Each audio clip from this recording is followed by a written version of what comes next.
ಜೈ ಜಿನೇಂದ್ರ ವೀಕ್ಷಕರೇ, ಮೈಸೂರಿನಲ್ಲಿ ದಶಲಕ್ಷಣ ಪರ್ವ ವಿಧಿಪೂರ್ವಕವಾಗಿ ಆಚರಿಸಲಾಗುತ್ತಿದ್ದು, ಮೊದಲನೇ ದಿನವಾದ ಉತ್ತಮ ಕ್ಷಮಾ ದಿನದ ಮಹತ್ವವನ್ನು ಮುನಿಶ್ರೀ 108 ಪ್ರಗಲ್ಭ ಸಾಗರ ಮುನಿ ಮಹಾರಾಜರು ಪ್ರವಚನದ ಮೂಲಕ ಬೋಧಿಸಿರಲ್ಲದೆ, ಪ್ರವಚನದ ಆಯ್ದ ಪ್ರಶ್ನಾವಳಿಗಳಿಗೆ ಉತ್ತರಿಸಿದವರಿಗೆ ಬಹುಮಾನದ ರೂಪದಲ್ಲಿ ಜಪಮಾಲೆ ಜಿನವಾಣಿಯನ್ನು ನೀಡಿದರು.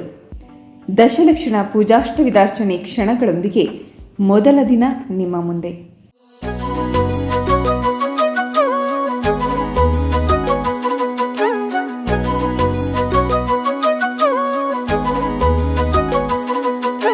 पर्व पर्यूषण आया छाई,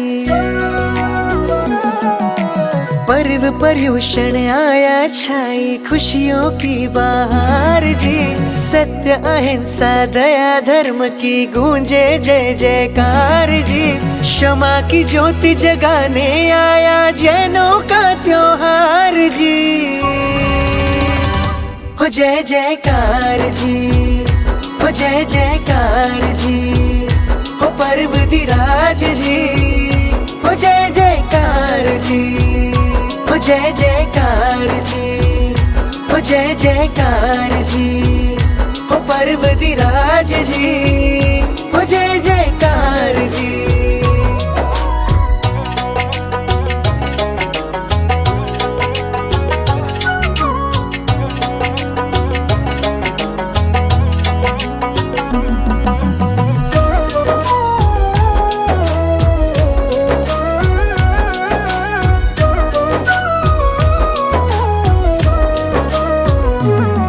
जैसे नदियों में गंगा है, वृक्षों में चंदन है, वैसे पर्वों का महाराजा महापर्व पर्यूषण है।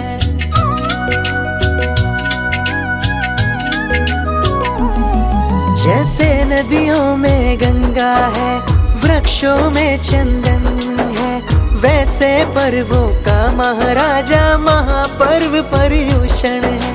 पर्यूषण की गूंज रही है महिमा दशों दिशाओं में, अभय हमारी स्यादवाद के रंग उड़े फिजाओं में। त्याग तपस्या तप साधन से, त्याग तपस्या तप साधन से हरता जो अंधकार जी। जियो और जीने दो का जो करता है प्रचार जी। क्षमा की ज्योति जगाने आया जैनों का त्योहार जी। हो जय जयकार जी, हो जय जयकार जी, हो पर्व दिराज जी, हो जय जयकार जी, हो जय जयकार जी, हो जय जयकार जी, हो पर्व दिराज जी, हो जय जयकार जी।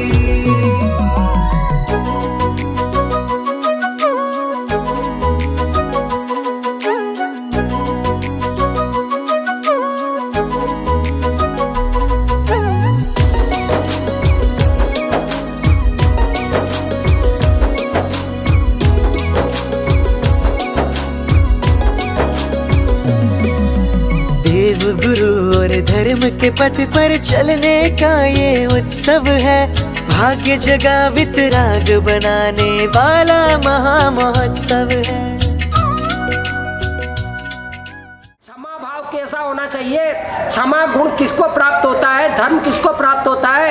एक छोटी सी घटना है, द्रोणाचार्य गुरु शिष्य उनको पढ़ा रहे थे युधिष्ठिर को, और उन्होंने क्रोधम मा कुरु, क्षमा का विरोधी क्रोध है, क्रोध मत करो। क्रोध करने से आत्मा के परिणाम पुण्य चल जाता है, आत्मा में क्रोध आ जाता है, आयु खत्म हो जाती है, समस्त रोग पैदा हो जाते हैं क्रोध से।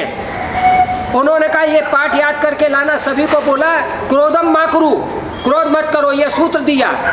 और उन्होंने दूसरे दिन पूछा कि याद कर लिया, सबने कह दिया क्रोध मा कुरु, क्रोध से ये हानि है, क्रोध नहीं करना चाहिए। युधिष्ठिर ने खड़े होकर बोला कि अभी मेरे को याद नहीं हुआ, चलो तुम दूसरे दिन कर लेना। दूसरा दिन हो गया, तीसरा दिन हो गया, रोज कह देता मुझे याद नहीं हुआ। 8-10 दिन हो, एक चांटा लगाया उसको, बदतमीजी एक पे बैठा हुआ है। सब लोग कितने आगे बढ़ गए हैं, आगे भी कोर्स पूरा करना है।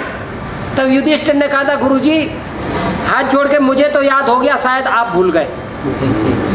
उनकी आंखों में आंसू आ गए कि सही प्रैक्टिकल धर्म का अनुभव क्या किया है कि जब तक जीवन में नहीं आए तब वो उस धर्म का शब्द कोरे शब्द से पर उपदेश कुशल बहु तेरे निज करही आचरण ते नर ना करे। तो मैंने परसों 10 बातें लिखी थी लेकिन किसी को नहीं बताई मैंने। कल दिन भर मौन रहा मैं, परसों ही मौन ले लिया था, कल अभी मौन खोला है मैंने, क्योंकि आप लोग हमसे ज़्यादा समझदार हो, इसलिए समझदार को क्या बोलना है,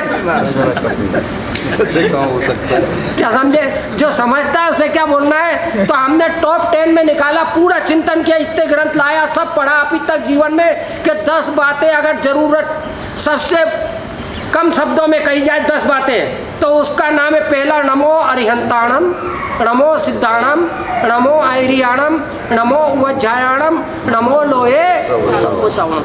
ये क्यों कहा है? क्योंकि यह लिखा हुआ है, इससे बड़ी कोई भी बात नहीं हो सकती है। आगरा में एक हमारा भक्त है, अभय बोला उसका नियम है कोई महाराज आ जाएगा चौका लगा के शुद्ध आहार कराना, उसने नियम ले रखा है। किसी भी महाराज माता जी का उसके उधर रहेगा तो रोज शुद्ध भोजन करेगा, अलग से चौका लगाने की जरूरत नहीं। तो उसको महाराज ने बोला कि तुम ऐसा करो वैसा करो, उसने कहा कि मुझे जो करना है वो मैं अपनी मर्जी से करूँगा, आपके कहने से करने वाला नहीं हूँ। तो इसलिए फिर इसमें बताया है कि जिन शासन से सारो, इसमें लिखा है जिन शासन का जस मणे नमोकारो तस् संसार किम कुर्दी, जिसके मन में नमोकार मंत्र है इससे बड़ा कोई भी मंत्र कोई भी शब्द नहीं है अपने जिनागम में। सबसे बड़ा शब्द है नमो अरिहंताणम। जिसने नमो अरिहंताणम सीख लिया उसने सब कुछ सीख लिया। ऐसो पंच नमो यारो सब पापा अपनाशनो। हमारे पापों का नाश क्यों नहीं हो रहा है? क्योंकि क्षमा भाव नहीं है हमारे अंदर, वेर का भाव है, विरोध का भाव है। विरोधी से भी क्षमा मांगना चाहिए, तब जाके समाधि होती है, नहीं तो समाधि होने वाली नहीं है। क्षमा में 2 घुंडी है, अपनी 2 जगह छाल बनाते हो तो एक अपनी भी गांठ खोल दीजिए और अपनी भी गांठ खोल लीजिए और दूसरे की भी खोल लीजिए। फिर दूसरी बात मैंने सोचा कि सबसे अच्छी बात क्या होना चाहिए, तव रहणम वै धर्णम संयम शरणम चा जीव दया करणम अंते समाही मरणम चौव्य दुखम निवार्यम। ये तत्वार सूत्र के आखिरी में बताया, जो लोग पढ़ते हैं तो अंतिम में बताया है जम सक्कैतम क्रिया के बाद में कि जितनी शक्ति उतनी क्रिया करिए, शक्ति नहीं है तो कोई बात नहीं है, उसमें श्रद्धान करिए, जो कुछ के लिखा पढ़ा है उसका श्रद्धान। उसके बाद मिलकर तव रयणम, 3 रयण आपके 3 रत्न है, सम्यक दर्शन ज्ञान चाहिए वो मुझे प्राप्त हो। वह धर्णम व्रत मेरे को धारण हो, और संयम शरणम संयमी की शरण में जाऊं मैं, और जीव दया करणम जीवों की दया हो, अंते समाई मरणम ये 24 गति के दुखों को निवारने के लिए ये सबसे दूसरी बात है।